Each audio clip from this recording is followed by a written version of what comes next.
अपन अब किसी की नहीं सुनने वाला जिमी, बड़े भाई तेरी भी नहीं, क्योंकि मैं हूँ नेक्स्ट रोमन रेंस। क्या क्या क्या सो ही गाइस, वेलकम है आप लोगों का। वीडियो में जानेंगे आज के मंडे नाइट रॉ में क्या कुछ हुआ है। मेरे साथ बने रहे, मजे देने की गारंटी मेरी। अपने ऊसो भाई जी एंड जिमी शो को स्टार्ट करते हैं। जे ऊसो का म्यूजिक बजता है, वो मस्त मंडे नाइट रॉ के टी शर्ट पहने हुए बाहर निकलते हैं। और क्या यार, जिमी बी से क्राउड से निकलते हुए जे को ज्वाइन करते हैं। यार ये अपने बड़े भाई बिग जी में ट्रिपल एच, जरा इनकी वैल्यू करे। लास्ट वीक जे कुत्ते की तरह मार खाए, फिर ये बकलोली पनी करना शुरू कर देते हैं। आज गाना बजने के बाद वापस से गाना बजता है। भाई जरा सीरियस हो जाओ, मामला सीरियस है। तो अब सेगमेंट को स्टार्ट करते हुए जे कहते हैं कि मैंने कहा ऊसोस अब आपके साइड में विडू, द विजन, सेथ रॉलिंस, ब्रॉनीज, Bron Breakker and Bronson Reed, you all messed up. सालों ने गड़बड़ी मचा रखी है। इतने में Bronson Reed and Bron Breakker dangerous duo प्रकट होते हैं। ब्रॉन ब्रेकर कहने लगते हैं, हे बिग जिम, ये स्मैकडाउन नहीं है बेटे, मंडे नाइट रॉ है और यहाँ का करता धरता द विजन है। हम चलाते हैं मंडे नाइट रॉ। तेरी हिम्मत कैसे हुई यहाँ आने की? तुम लोगों ने मेरे पॉल हेमन के साथ सही नहीं किया, मैं तुम लोगों को छोड़ूंगा नहीं। ब्रॉन ब्रेकर यहाँ पे गुस्से में आ जाते हैं। ब्रॉनसन रीड उन्हें रोकते हुए कहते हैं, रिलैक्स भाई, रिलैक्स हो जा। ब्रॉन ब्रेकर को शांत करने के बाद ब्रॉनसन रीड कहते हैं कि देखो, मुझे रोमन रेंस की फैमिली से ये चाहिए, वो एक्नॉलेज करे ट्राइबल थीप को। Big gym, big Bronson read का कहना है। ये कहने के बाद क्राउड यहाँ पे रोमन रेंस के चैंट करने लगते हैं। ब्रॉनसन रीड कहते हैं कि अपना मुंह बंद करो, वो अब नहीं आने वाला है और हम इन दोनों ऊसोस भाई को रोमन रेंस के पास हॉस्पिटल भेजने वाले हैं। अब माइक पर आते हुए बिग जिम कहते हैं, चुप कर साले, ओटीसी के बारे में बोलने की तेरी औकात नहीं है। हाँ, मैं आया मंडे नाइट रॉ पर द विजन को सबक सिखाने। और कौन सा तोप है, तू दोनों फट्टू लग रहे हो। और ब्रॉन, पॉल हेमन तेरा मामा लगता है जो उसकी चिंता तुझे सताई जा रही है। कुत्ते, रसल पलूजा के लिए तैयार हो जा, क्योंकि हम तुझे कुत्ते और इस मोटू को गेंडे की मौत मारने वाले हैं। तो यहाँ से गाइस, रसल पलूजा के लिए ये मैच कंफर्म हो जाता है, Jimmy and Jey versus Bron. Bronson Reed कहते हैं, नहीं, इतने में एले नाइट आते हुए ब्रॉनीज पे अटैक कर देते हैं, पर ब्रॉन एले नाइट को ही ढेर कर देते हैं। लेकिन फिकर नॉट गाइस, अपने ऊसोस ब्रोज इधर ही थे, तो सुसाइड ड्राइव लगाते हैं और Bronson Reed and Bron breaker को ढेर करते हुए एले नाइट को सेव करते हैं। अब देखो, एले नाइट और जे ऊसो की मिसअंडरस्टैंडिंग क्लैश इन पेरिस से ही कंटिन्यू है, जो कि आज भी हमें देखने को मिलता है। लेकिन फिलहाल के लिए बिग जिमी से हैंडल कर लेते हैं। अब देखो, बैक स्टेज आने के बाद हमें मालूम चलता है कि आज के मेन इवेंट में ब्रॉनसन रीड और एले नाइट का मैच होने वाला है। एले नाइट कहते हैं कि मुझे फर्क नहीं पड़ता है कि मैं हारूं या जीतूं, जिसका भी नाम ब्रॉन है वो प्रॉब्लम है मेरे लिए, और उस प्रॉब्लम को खत्म करना मेरा काम है। ये इधर दूसरी ओर जे ऊसो अपना बोरिया बिस्तर बांध के मंडे नाइट रॉ से निकल रहे होते हैं अपने घर के लिए। बिग जिम कहते हैं कि भाई कहाँ जा रहा है, आज एले नाइट का मैच है ब्रॉनसन रीड के साथ। ये कहते हैं, तो क्या अपन को कोई मतलब नहीं है उस फट्टू एले नाइट से? मैं तो चाहता हूँ कि वो गेंडा ब्रॉनसन रीड और वो कुत्ता ब्रॉन ब्रेकर उसे खत्म कर दे। देखो, सिर्फ वर्ल्ड इवेंट चैंपियनशिप वापस से जीतने का है, बाकी लोग भाड़ में जाए, मेरे को कोई फर्क नहीं पड़ता है। जिमी कहते हैं कि भाई तू रोमन रेंस की तरह साउंड कर रहा है। ये कहते हैं, अगर तुझे ऐसा लग रहा है तो जैसा लग रहा है वैसा ही ठीक समझ। नहीं यार जे, बड़े भाई से ऐसे बात करने का नहीं है। जिमी कितने अच्छे, देखो वो शर्मा गए। अपना बड़ा भाई यार ग्रेट है। देखो बिग जिम यहाँ पे एले नाइट के पास पहुंचते हैं उनकी हेल्प के, लेकिन एले नाइट कहते हैं कि मेरे को कोई हेल्प की नीड नहीं है, तू निकल ले। मेन इवेंट से पहले अगर ये नहीं देखा तो क्या देखा आज मंडे नाइट रॉ में? एज एली हमें वापस से देखने को मिलती है स्मैकडाउन के बाद आज मंडे नाइट रॉ में। रिंग में आने के बाद एजे कहती है, सॉरी बहुत वेट कराया मैंने ना। क्राउड वेलकम बैक के चैंट करने लगते हैं। आगे एजे कहती है, थैंक यू, 10 साल पहले मैं यहाँ पर थी, तो पता नहीं कि मुझे नई ऑडियंस जानती भी है नहीं। तो मैं आप लोगों को बता दूं कि मेरा नाम एजेली है and I am your favourite wrestlers favourite wrestler. तो समझ रहे हो गाइस, ये आपके फेवरेट रेसलर के फेवरेट है। 10 साल पहले मैं रिटायर हो गई थी, मेरे जो सपने थे वो मैंने सारे पूरे कर लिए थे, फिर कोई रीजन नहीं था वापस आने का। फिर कुछ टाइम बाद मैंने मंडे नाइट रॉ को ट्यून किया और मैंने क्या देखा, मेरे हस्बैंड को Drew McIntyre, Seth Rollins, John Cena के साथ। यहाँ तक तो सही था, लेकिन बैकी लिंच का उनके सामने आना ये सही नहीं लगा। बैकी बेस्ट है, लेकिन उसकी हिम्मत कैसे हुई बेस्ट इन द वर्ल्ड को थप्पड़ मारने की, उनकी बेइज्जती करने की? इतने में बैकी यहाँ पे आते कहने लगती है कि तुम बेवकूफ, क्राउड को दिख नहीं रहा है कि उसके पास मेरा टाइटल है, बिना मुझे हराए मैं हूँ greatest womens wrestler of all time. Crowd you sucks, तुम बेकार होके चैंट करने लगते हैं। एजेली सरप्राइज हो जाती है बैकी के चेहरे को देख के। वो कहती है कि क्या हुआ बैकी तुम्हारी आंखों को? सॉरी यार, ज्यादा जोर से लग गया जो मैंने तुम्हें थप्पड़ मारा था। बैकी फटाफट गॉगल्स वापस से डाल लेती है। आगे एजे कहती है कि अच्छा तुम्हें ये टाइटल चाहिए, अगर चाहिए तो यहाँ के ले लो। देखो बैकी लिंच इतनी हिम्मत नहीं जुटा पाती है कि वो एजे ली के सामने से ये इंटरकॉन्टिनेंटल चैंपियनशिप को उठा ले, तो वो अपने हस्बैंड सेथ रॉलिंस को यहाँ बुला लेती है। रॉलिंस के आने के बाद वो कहते हैं कि एजे क्या यार, बैकी को उसका टाइटल दे दो, क्यों इसे परेशान कर रही हो? एजे ली कहती है कि मेरे पास एक आइडिया है बैकी, अगर तुम्हें ये टाइटल चाहिए तो आओ और ले जाओ, लेकिन तुम्हारी दूसरी आंख की गारंटी मेरी नहीं, पर दूसरा ऑप्शन भी है, AJ Lee and CM Punk versus Seth Rollins and Becky lynch.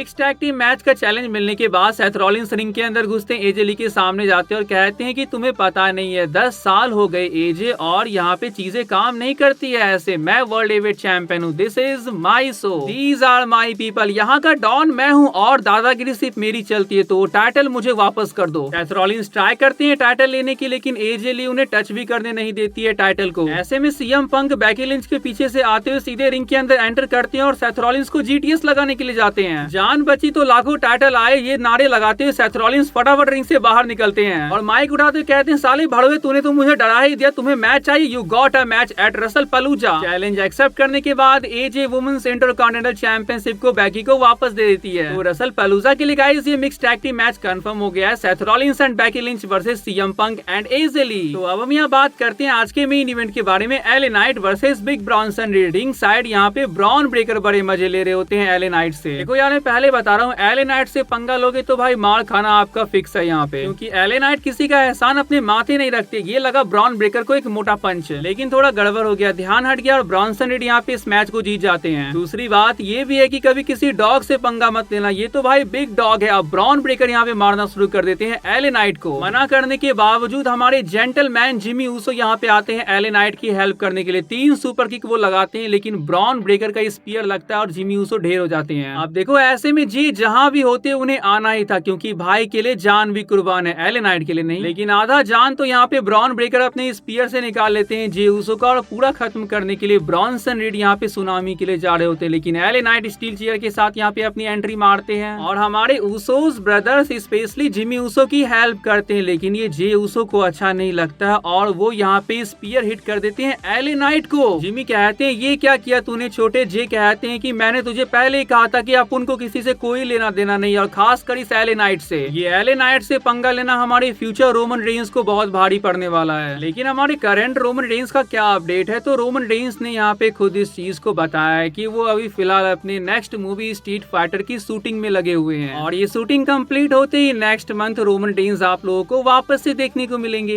AJ Styles versus El Grande Americano का मैच हमें देखने को मिलता है। लास्ट वीक इनकी वजह से एजे डोमिनिक को हरा नहीं पाए, फिर मजा चखाना तो बनता था अमेरिकानो को। मैच के बीच हमें दूसरे अमेरिकानो देखने को मिलते हैं जो डिस्टर्ब करते हैं एजे स्टाइल्स को, लेकिन ड्रैगन ली उन्हें संभालते हैं और इसके बाद स्टाइल क्लैश के साथ एजे स्टाइल्स इस मैच को जीत जाते हैं। बैक स्टेज से कन्फ्रंटेशन के बाद पेंटा वर्सेस रूसव का मैच कंफर्म होता है। क्या शानदार मैच था ये, लेकिन न्यू डे के डिस्टर्बेंस की वजह से रूसव इस मैच को जीत जाते हैं पेंटा को हरा के मचका किक के साथ। कॉन्ट्रैक्ट साइनिंग होने वाला था वुमेन्स वर्ल्ड चैंपियनशिप के लिए रसल पलूजा में होने वाले मैच यूस्का एंड स्टेफनी वकैर के बीच, लेकिन ये नहीं हो पाता है। स्टेफनी वकैर के आज मंडे नाइट रॉ पर नहीं होने की वजह से निकी वेला यहाँ पे बात कर रही होती है यूस्का के साथ, जो कि अगेन आस्का को अच्छा नहीं लगता है। और आज यहाँ पे निकी वेला कह देती है कि मैं लेजेंड हूँ तो मेरी रिस्पेक्ट करो। आस्का कहती है कि रिस्पेक्ट आजा रिंग में मिलते हैं। इनका मैच होता है और भाई आस्का को हरा पाना कोई बच्चों का खेल नहीं है। निकी वेला यहाँ पे सबमिशन में टैप आउट कर देती है और वो इस मैच को हार जाती है। मैच के बाद ऑब्वियसली निकी गुस्से में होती है और आस्का उनका मजाक उड़ा देती है। निकी वेला उन्हें पुश करती है और जब आस्का अटैक करने के लिए जाती है सामने यहाँ खड़ी होती है रिया रिप्ली और यहाँ पे आस्का को रुकना पड़ता है। वो कहती है कि मैं तुम दोनों से बेटर हूँ, तुम दोनों मेरे सामने कुछ भी नहीं, मैं टॉप वुमन हूँ। लायरा वेल्किरिया वर्सेस रकील रॉड्रिगेज का मैच हमें देखने को मिलता है। एक अच्छे मैच के बाद रकील इस मैच को जीत जाती है। वीडियो लेट हो गई गाइज, इसके लिए सॉरी। आज मेरा एग्जाम था तो मैं एग्जाम के लिए चला गया था, इसके बाद मैं आकर यहाँ वीडियो शूट कर रहा हूँ। तो आप लोगों को वीडियो अच्छी लगी तो चैनल को जो सब्सक्राइब कर लीजिएगा। मिलते हैं नेक्स्ट वीडियो में, तब तक के लिए bye and take care guys.